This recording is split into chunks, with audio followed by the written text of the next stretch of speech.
I just wanted to come on here and say I'm sorry.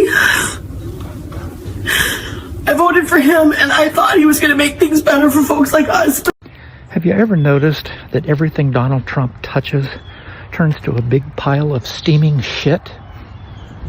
It doesn't matter if we're talking about the economy, foreign policy, domestic policy, even something so simple as manners.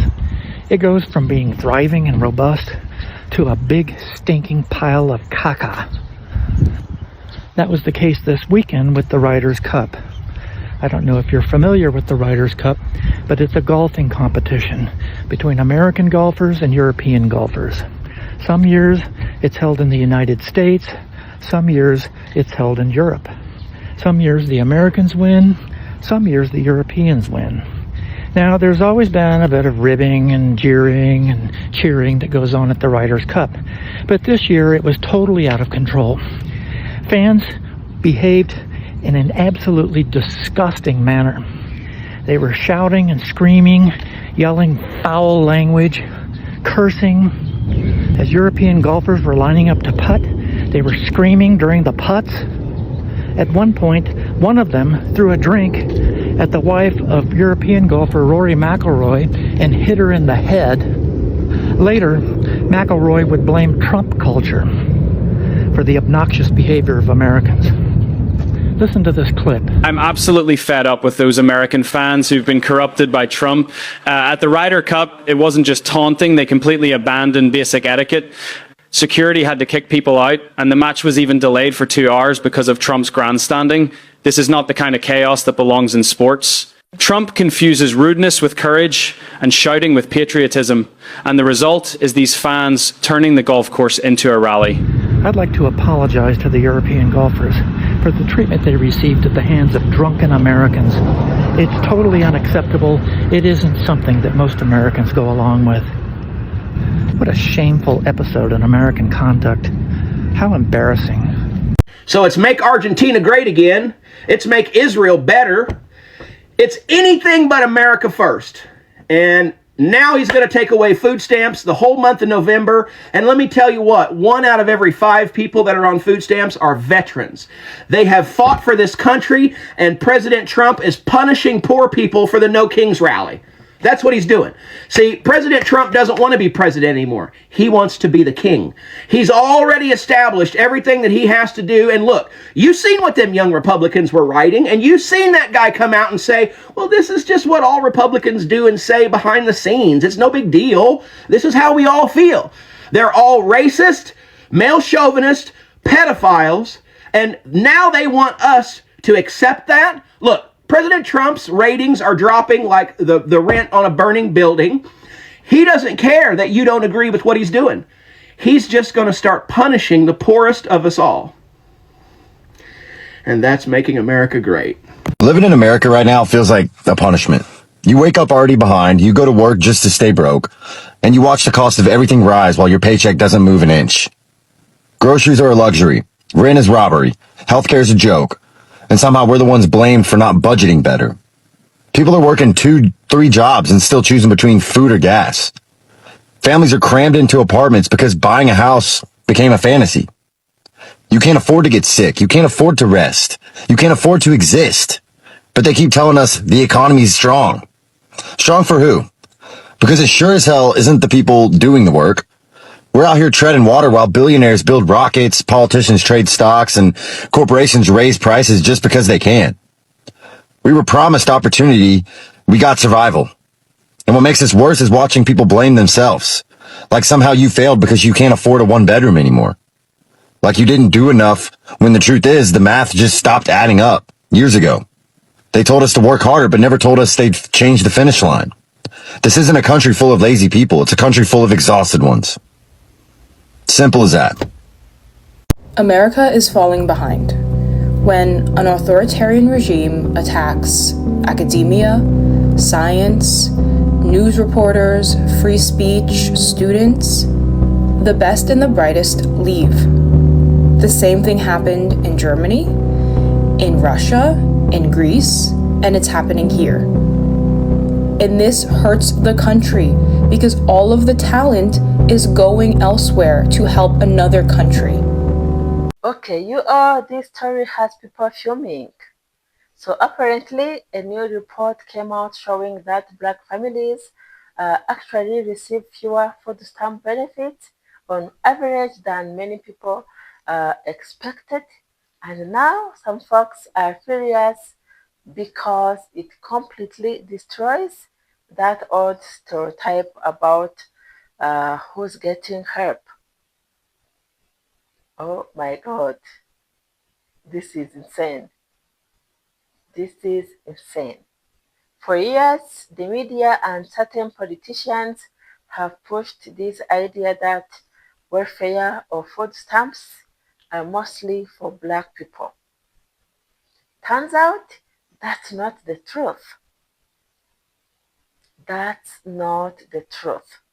And the internet is going crazy about it. Let's talk about what's really going on and why some voters now regret believing those lies. Let's dive in. Many of us here in the US are waking up this morning to our investments and stocks plummeting.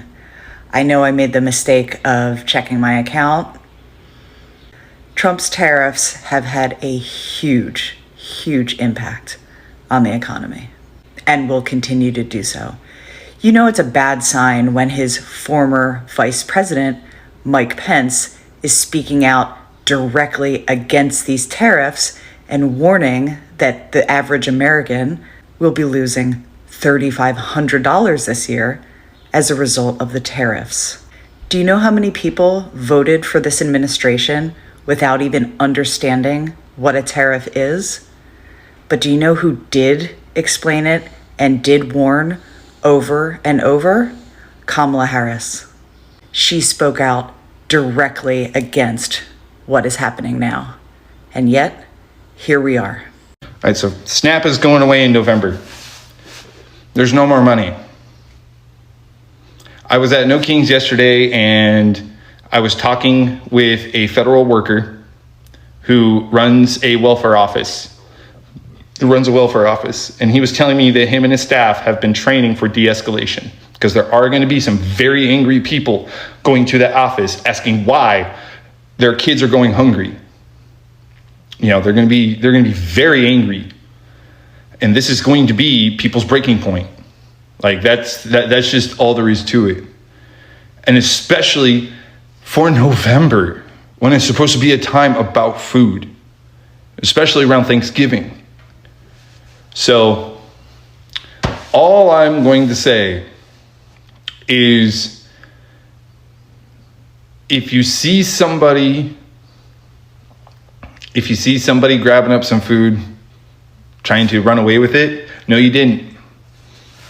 You didn't see shit. If you see somebody desperately trying to get food, you did not see a damn thing. You were paying attention to your children. You got focused on the products that you were browsing. You have a hard time hearing. You know, I'm deaf in my left ear. I can't hear very well, especially directional hearing. My directional hearing is bad. You know, or maybe you're having some temporary blurry vision. You didn't see shit. You saw nothing. Bankruptcies are skyrocketing. Right now, more trucking companies are going bankrupt, more restaurants. Farm bankruptcies are up 35% higher than 2024. Hi, today is your update in the economy. It's October 12th, 2025. We are day 12 of the government shutdown. Our economy is collapsing every single day. Look at this. Airports are a disaster. Last time we had government shutdown in 2018, we lost $3 billion every week in travel alone. Let's not forget about the safety. Donald Trump fires over 4,000 government workers, and now museums and all that stuff in Washington are closed. Washington has an unemployment rate of 6% before the government shutdown. Expect a catastrophic crisis in Washington. We have lost over 1 million jobs this year. Inflation is 2.9%. Groceries are up 29%. We are in a recession in 22 states. We are in a recession in construction. We are in a recession in manufacturing. The stock market tanked on Friday, dropping 900 points. Drop a comment below if you want to stay on the algorithm to get your update on the economy and the stock market on Monday, October 13th. I'm going to make a video that is very high level in finance, but needs to be redirected to as many eyeballs as possible, because this is eventually going to affect everyone, including yourself. And this is not a doom and gloom. This is simply just a high level overview of what is coming and what the impacts will have on your life. I've made videos about this stuff before, but they've been very in-depth. So I want to make a video that is much higher level overview to give everyone an understanding for themselves and how they can prepare. On August 11th, the United States national debt surpassed 37 trillion. Now you might ask, well, why is this really important? Well, October 2025, or September, I guess you could say the end of September, is when the national debt, or essentially the fiscal year of 2025, ended. And we ended at a debt of 37.6 trillion, which means in a month and a half, we added another $600 billion to the national debt. The United States economy, when you look underneath the surface, it isn't doing too hot. Again, I'm not going to go into the weeds, but when you look into the data, it's really not actually doing that hot. And with that, we have 10 companies, 10 tech companies that are keeping the economy, quote unquote, afloat.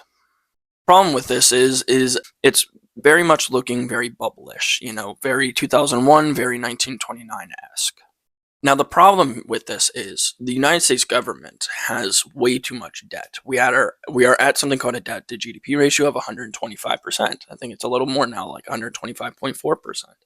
The reality of the situation is, if the United States economy takes a turn downward because these companies aren't able to produce the results that they're essentially being invested into at the valuations that they have, or essentially you can put it in terms of like they're looking as shiny as they can be, and if they're not as shiny as they actually are later down the road, then everything in the market could essentially pop.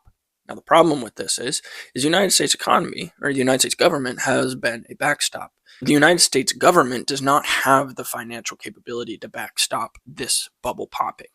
And the genuine concern is that if this bubble pops, the United States government will not be able to it will not be able to bring in the money that is able to then fund the government, the debt itself. And so typical things like Medicaid, Medicare, Social Security, the largest expenses to the government will have to start dwindling. Now, if this gets even more severe, how does this start to affect the socio-political sphere? And what if the money itself for things like subsidies of energy, like oil, or subsidies for things like food, what if that starts getting affected and farmers can't produce the food that we need, and oil companies can't produce the energy that we need, and we have essentially a sell-off and the inability to fuel the people that we have? What happens then? And genuinely, I would typically say, hey, the United States will be able to get through this. Humans have ingenuity, and we have the ability to see the problems, be able to work around the problems, create solutions to the problems. But the only caveat to this is when you have a problem, it tends to be something that's a little more concrete. But what we're talking about now is not a concrete problem. What we're talking about is a system failure, a point where the actual government, the entire thing that we know of collectively as what we all bank on as being secure, pops and it goes away. And that's the genuine concern. And so the spiral looks like this. The hype gets real in artificial intelligence that it's going to be able to boost productivity and help us grow out of the national debt. Then the productivity, the AI bubble pops instead of it being a real boom. And then that spirals over to the government not having the capital or the money to be able to fund the debt. And then the debt spirals, and then the debt causes the United States government to go insolvent. and then the entire populace turns into a socio-political violent collapse. This definitely isn't a conversation you want to have over our dinner table. But again, more people need to be aware of this situation because it is a process that is playing out right in front of our eyes. So let's talk about it now before the situation actually is around the corner or occurring. So here is what happened. The study broke down food stamp data by state and by race, and the numbers shocked people. Yeah, people are shocked by these numbers. It showed that a large percentage of recipients are actually white, and in many areas, Black families qualify for less assistance even when they are facing the same level of struggle.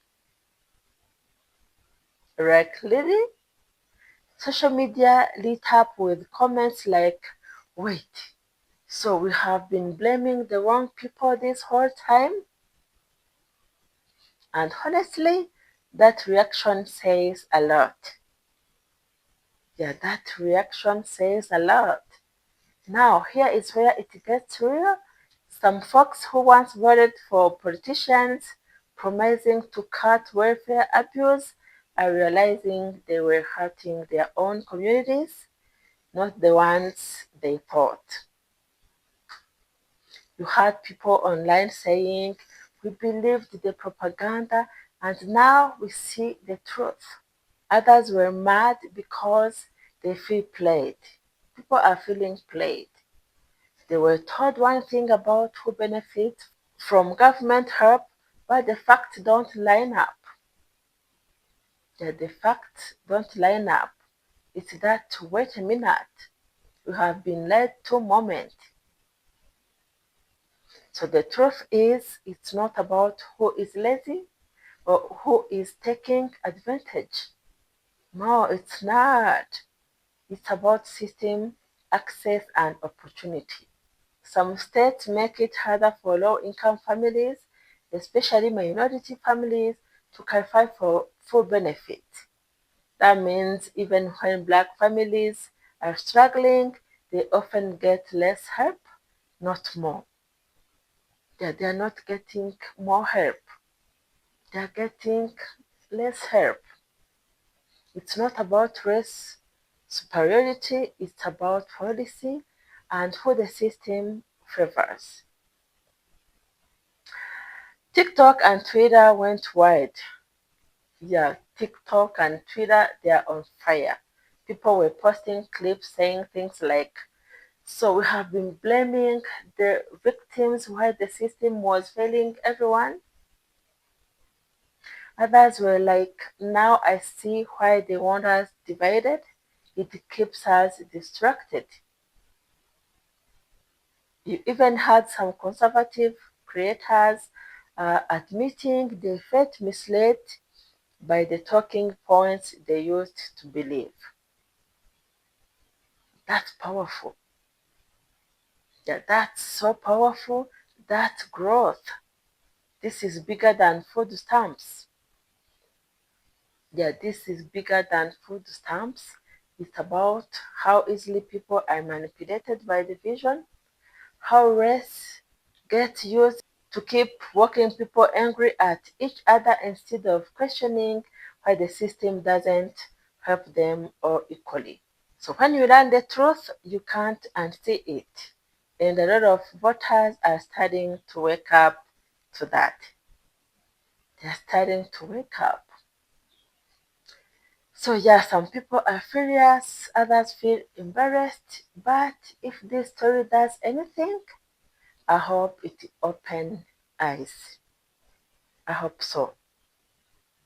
Because at the end of the day, hunger doesn't care about your skin color. And fairness shouldn't either. I'm telling you, fairness shouldn't. Yeah, trust me. So let me know in the comments. Did this surprise you? Do you think politicians have been using race to distract voters from the real issue? poverty and inequality? Tell me. Tell me in the comment. Make sure you like, subscribe, and hit that bell because we are breaking down more stories the mainstream media won't explain like this. So stay aware, stay united, and remember the truth always exposes the lies. Yeah. So thank you so much for watching. Catch you next time. Bye.